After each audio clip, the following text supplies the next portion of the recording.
Well, hello there, you're watching the press preview. A first look then at what is on the front pages. Time to see what's making the headlines with the Daily Mail's consultant editor Andrew Pearce and the Daily Mirror's associate editor Kevin Maguire, both with us until just before midnight. So, to the front pages, let's start with the Metro, with the Health Secretary encouraging people to take COVID tests before attending Christmas parties. The Metro proclaims, let it flow, let it flow, let it flow. The Daily Mirror follows up its story yesterday with more details of what it says went on at the now infamous Downing Street Christmas party, reportedly held at the height of lockdown last year. The Eye understands the government has purchased 114 million Pfizer and Moderna booster vaccine doses. That's enough to see the UK through 2023. Similar story for The Telegraph. 2 more rounds of booster jabs ordered, they say. But according to The Guardian, ministers are paving the way to allow GPs to stop monitoring patients with non-COVID underlying conditions in order to concentrate on the booster effort.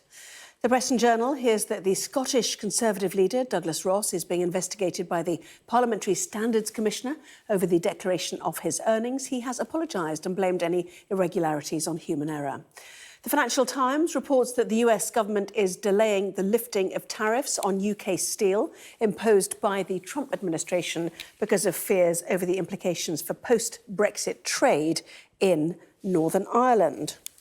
Well, we're joined tonight by Andrew Pearce and Kevin Maguire. Welcome back to you. The mood music, obviously, is Omicron, with Delta still with high cases, how we limp on or otherwise to Christmas via the Christmas party season. And the Metro has the answer, which is get testing, Kevin. Yeah, let it flow, let it flow, let it flow. I always like the Metro headlines. They're very good front pages.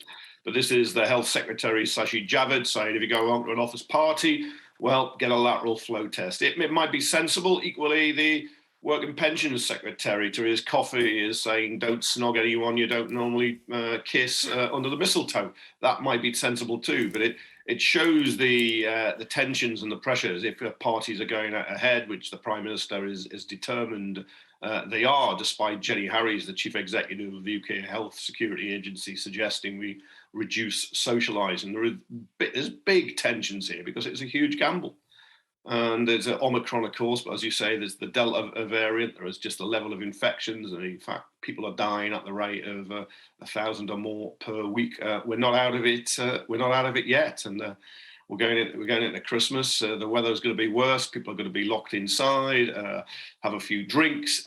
Sometimes they get a bit frisky, and there is a danger to that. We could well be paying a high price in January.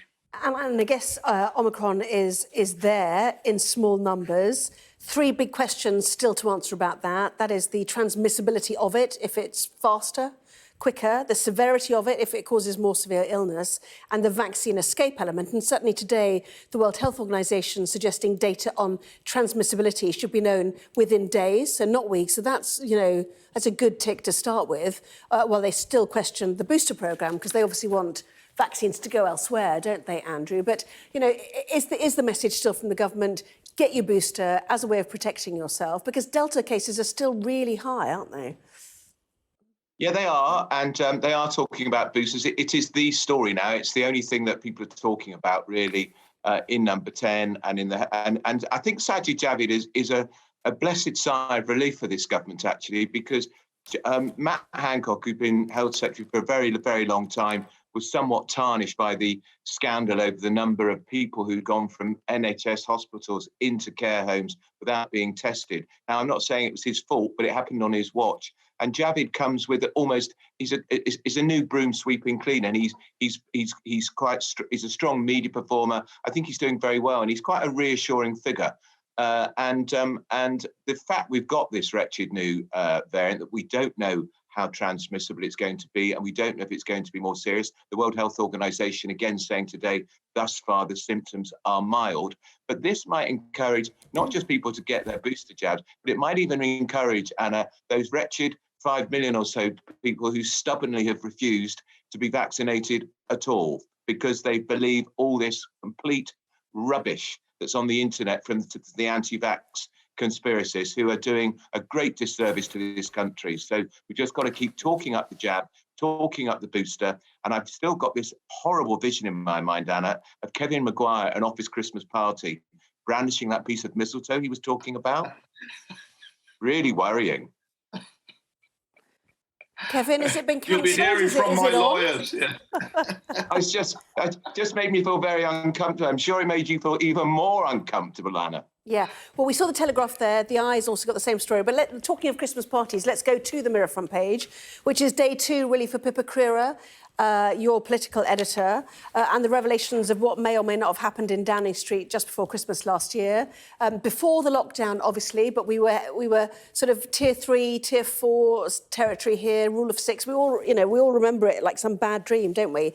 Booze, nibbles and party games until the early hours. What sort of denial did we get from the Prime Minister today, Kevin, on this? Well, Prime Minister's questions. He didn't deny the parties went on. 3 times he had a chance to do it. 3 times he didn't. He just said the rules were followed. But he always does that. Do you remember he claimed the rules were followed in the hospital in Hexham in Northumberland when he wasn't wearing a mask? And it turned out the rules weren't followed, and he then had to admit he broke it, even if he said very, very briefly. To be fair, the liaison committee later he said, I very briefly, went from one place to the other and forgot to put it on. So it was like a human error moment for him. That was his justification for that. Anyway, carry on. Yeah. Well, yeah, just he didn't wear a mask in a hospital where it's required. Then he was seen not wearing a mask on a train, and then he wasn't wearing a mask in a theatre, and he was photographed doing it after people in the theatre had been specifically asked to wear it. This question with Boris Johnson, that he's the ruler, he makes the rules for the ruled, he doesn't follow himself. It's very dangerous, it's very damaging, because it undermines the rules itself, and it creates a resentment that he thinks he is above the regulations and the restrictions on everybody else's as life.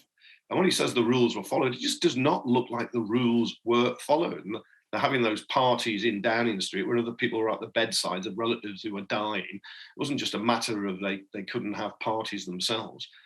So I think this is really damaging, and he's just not honest about it. But then again, he's not really honest about anything, is it? If he's the worst liar as a Prime Minister, it's certainly in living memory and probably in history. Yeah, just quickly, sort of via that story to Andrew, just the front bench of the Conservative Party at PMQs today wearing masks. I have to admit, I forgot to stare at them to check, including Jacob Rees-Mogg, who has really been one who does not choose to wear them. But your thoughts on whether this is damaging, this idea of what's going on in Downing Street a year ago? I think it is a bit, but I don't think I think it's nothing like the completely egregious breach of the rules of Dominic Cummings driving up to Durham and then driving his family to the beauty spot of Barnard Castle. That was clear, horrible, appalling breach of the rules, and the fibs that were told about eyesight tests and all the rest of it just made me ill, really, and people didn't believe a word of it. The problem with this story is, apparently the Prime Minister certainly wasn't at one of the parties, and I don't think he was at either of them. So, if people are at work, they were already in work. It's not as if they'd left their homes to go to a party specifically. Now, perhaps it was a breach of the rules because we weren't supposed to socialise, but we weren't quite in lockdown yet. I think it's fuzzy and grey, and it doesn't look great, but I don't think this is a really bad breach in the way, but as I say, Barnard Castle was, or even worse, the hideous sight of Matt Hancock, what he was doing to that woman, his aide, in a horrible break of the rules. And that video, we're never going to ever escape the memory of that awful video, are we? Ever. That was a really bad breach. Should we just have a rule not to raise that one again, to get out of our mind? I think we just have to explain to Matt Hancock what face space means. It doesn't mean you put your body in your hands over somebody else's face and invade their space. That's some of Kevin Maguire's mistletoe. Yeah, well, exactly, yeah. Who needs mistletoe? Whatever month it was, I've forgotten now. But let's move on to the Daily Telegraph and the Eye. And for anybody hoping that this is going to be over soon, from the ordering process of jabs, it appears not. The Eye, for example, booster jabs ordered until 2023. Britain buys another 114 million vaccine doses. Clearly, we're planning for this to be a long-term project, and indeed the virus, continuing through next year at this rate, Kevin. Yeah, no, absolutely. It's here to stay, or the government thinks it is, and it's going to continue mutating. It's not going to go away. And vaccinations, jabs are the front line of of trying to beat it, or at the very least cope with it, as the restrictions are really pretty minimal at the moment in terms of wearing masks, isolating if you come into contact with somebody who had Omicron, and the return of the red list for flights and tests on day 2 after you've arrived. But my only worry about this, I think in some ways it's very sensible to plan ahead and order the Moderna and the Pfizer vaccines that are being used for these extra jabs. But if we take all the vaccine supplies, what's going to happen to those other countries around the world that have less money and can't buy them in the same way? And we're just seeing now, we live in an interdependent world. The government likes to call us global Britain. Well, we're in the globe. And if we're taking all the vaccines and hogging them and buying them and storing them, and some of them are being wasted and not used, then we're never going to beat this virus, because you have to beat it around the world. It's that line I think Gordon Brown, the former Labour Prime Minister, popularised, saying nobody's safe until everybody's safe. There is a truth in that. President Macron and Prime Minister Johnson, once again, having a bit of a spat. Tell us more.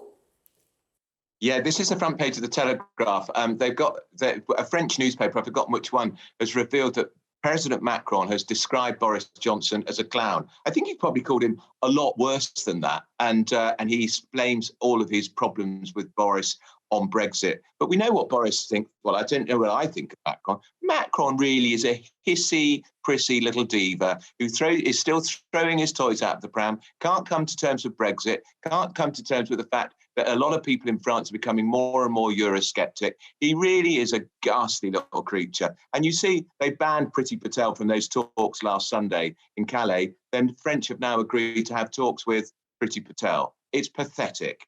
His posturing is ridiculous. He is a silly little man who's very worried about his presidential election next year. And I hope this new bloke who's come in, who's done his prospects no harm whatsoever at the age of 68, it turns out he's having a baby with his PA, who's about a third of his age. That'll do wonders for his prospects in the French election, because the French like that sort of thing.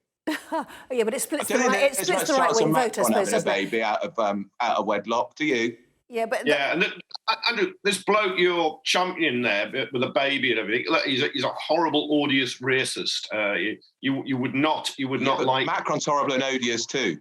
But look, Macron and Johnson are made for each other in many ways. Calling Johnson a clown, Johnson can't reach for lawyers and sue, can he? Because he is a clown. I think Macron also called him a knucklehead, which I think is also the case. And he said it's a tragedy that a great country like ours, Britain, is being led by this clown and knucklehead. I think he's also right on that. Lots of criticisms of Macron, absolutely. He's fighting an election himself, and he faces questions and migrants crossing the channel. But we face questions too. And the government lies when it says most of them are economic migrants, because the government's own figures show more than 70% of them are refugees who are entitled to claim asylum here. So, yeah, you can have a go at Macron, but think of Johnson too. And if we're talking about throwing toys out of the pram, Andrew, you do it all the time.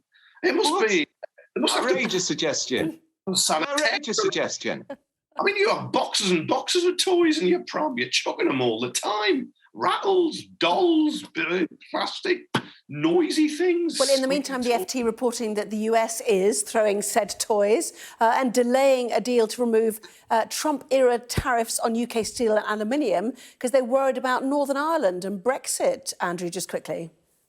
What's it got to do with him?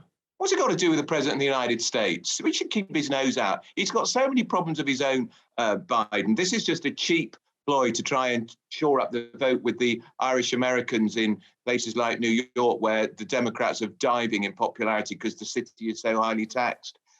These were the tariffs that Trump imposed on Northern Ireland steel. They were meant to be coming off, and now he's threatening to keep them there a bit longer while the arguments go on over the Northern Ireland Protocol. But those arguments about the Northern Ireland Protocol will be resolved, I imagine, in the next week or so.